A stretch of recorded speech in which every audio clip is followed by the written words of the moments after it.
Shalom Sobat Maestro, jumpa kembali dengan saya Pendeta Thomas Lukiman dari Jujur Ministry. Visi dan misi dari Jujur Ministry adalah visinya melayani dengan kasih sesuai dengan perintah kerajaan Allah, menjadi perpanjangan tangan Tuhan bagi orang miskin. Misinya membantu mensejahterakan masyarakat yang miskin, membangkitkan empati bagi orang tua dan anak-anak muda yang memiliki gaya hidup berbagi dan memiliki hati yang berkemurahan. Baik, sebelum kita akan mendengarkan perenungan firman Tuhan, kita akan memulainya di dalam doa. Bapa, di dalam nama Tuhan Yesus, kami mengucap syukur bila hari ini kami boleh menerima segala kebaikan-Mu dan anugerah-Mu yang berlimpah-limpah di dalam setiap kehidupan kami. Melalui perenungan firman Tuhan ini, kami boleh lebih mengenal akan pribadi-Mu. Kami membuka hati dan pikiran kami siap untuk diberkati oleh kebenaran firman-Mu. Di dalam nama Tuhan Yesus, amin. Sobat Maestro, tema firman Tuhan hari ini mematikan semua keinginan duniawi. Di dalam 2 Korintus pasal ke-5 ayat yang ke-17.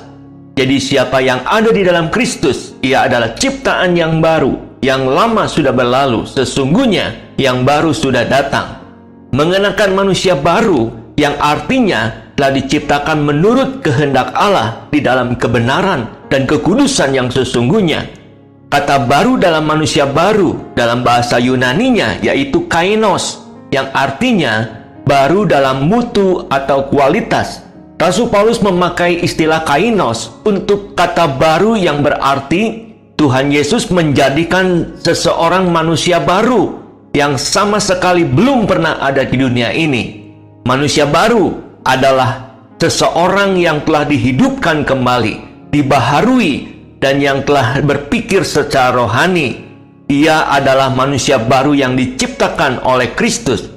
Tuhan telah memberikan suatu sifat baru yang kudus dan suatu kehidupan yang tidak tercemar, yang sama sekali berbeda dengan hidup lama.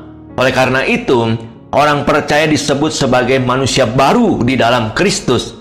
Tanda seseorang menjalani hidup sebagai manusia baru adalah segala sesuatu yang duniawi telah dimatikan di dalam kehidupannya.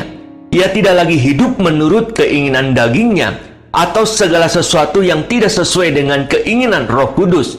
Inilah yang dimaksudkan oleh Rasul Paulus bahwa dunia telah disalibkan bagiku dan aku bagi dunia. Disalibkan bagi dunia berarti kita mematikan segala keinginan yang bersifat duniawi.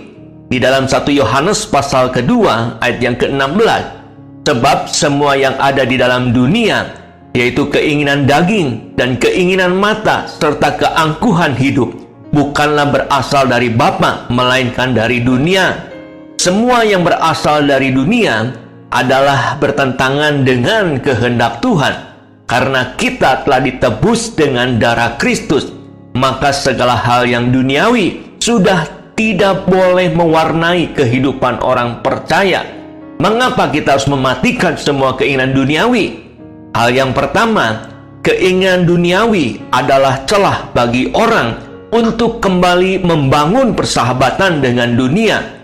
Di dalam Yakobus pasal ke-4 ayat 4, tidakkah kamu tahu bahwa persahabatan dengan dunia adalah permusuhan dengan Allah? Jadi barang siapa hendak menjadi sahabat dunia ini, ia menjadikan dirinya musuh Allah.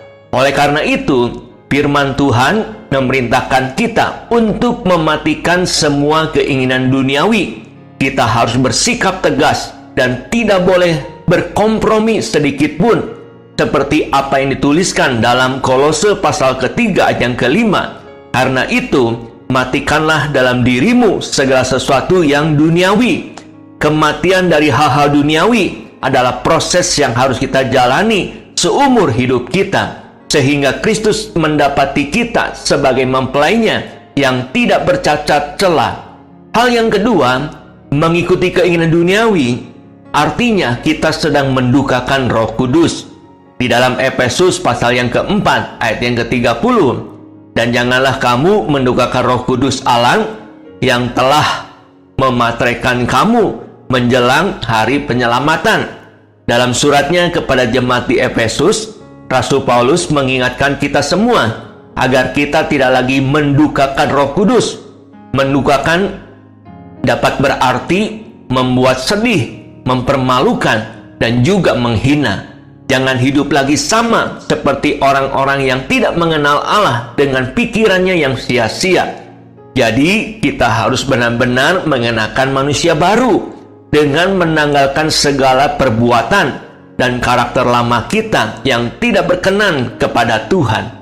Melakukan hal-hal yang bertentangan dengan firman Tuhan selain memadamkan roh juga, dan ini merupakan tindakan mendukakan Roh Kudus. Itu sama artinya kita sedang menghalangi dan menghentikan pekerjaan Roh Kudus sehingga tidak dapat berfungsi sebagai mestinya. Di dalam Efesus pasal pertama ayat yang ke-13 dikatakan, ketika kamu percaya dimateraikan dengan Roh Kudus yang dijanjikannya itu. Materai dari Roh Kudus menempatkan kita pada posisi yang aman karena kita berada di pihak Tuhan dan Tuhan ada di pihak kita. Tuhan menjadi perlindungan, naungan, dan pembela kita. Namun, apabila Roh Kudus kita dukakan, maka kita akan kehilangan materai dari Roh Kudus. Akibatnya, kita tidak lagi mengalami penyertaan dan perlindungannya secara sempurna. Perkara-perkara duniawi inilah yang membuat Roh Kudus berduka dan akhirnya meninggalkan kita. Karena itu, mulai detik ini, mari kita tinggalkan segala kejahatan dan hiduplah sebagai manusia baru di dalam Tuhan. Tanpa Roh Kudus, kita tidak punya kekuatan apa-apa. Karena itu, jangan sekali-kali mendukakan Dia dengan pelanggaran-pelanggaran kita. Sobat Maestro, demikianlah perenungan firman Tuhan pada hari ini. Dan saya akan akhiri perenungan firman Tuhan hari ini di dalam doa. Bapa, terima kasih bila hari ini kami boleh mendengarkan kebenaran firman Tuhan yang menuntun kehidupan kami saat menghadapi dan menjalani realitas kehidupan ini.